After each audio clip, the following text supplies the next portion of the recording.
Въобще не е поканено. Така, да, това, което всички ги притеснява, всеки един по желание ще може да подаде заявлението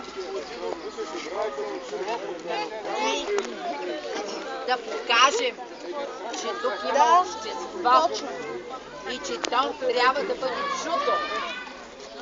Трябва тук да се случват тези неща, които това общество ще вземе като решение. Значи ние ще вземем решение до 4 дена, ако не се махне, ние ще го бутим. Не може да бутим една ограда, бе? Може! Ще бутим! Как може да ни ограничавате водата? Оградата пита нас! Всички бяха тук. Що да не я бутиме?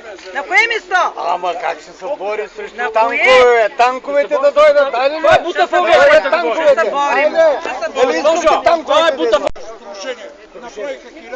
Абсолютна бутафория. Не е провокация. Няма провокация, Това е лъжа, която ви е. защото се правят съоръжения, които не са в полза на обществото. Аз това не мога да разбера. Това е съоръжение, което не е в полза на обществото. Това не е направено с никаква здрава умисъл. Това са опрани пари от държавата и е направено нещо, което въобще не е в полза на обществото. Няма смисъл да си говориме глупости. И не ми пука дали ще ме задържат 24 часа в районното.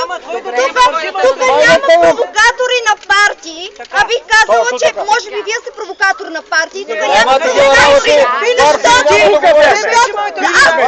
Аз не съм от този квартал, но идвам да подкрепя, защото идвам на гости. Верно е, Пиленце, ма ние за какво го искаме? За това дете. Ама аз съм родена тук, бе, дете. Ти разбираш, че аз съм родена с бабата съм.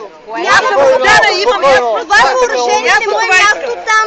Така, обявили сме го, написали сме го. И като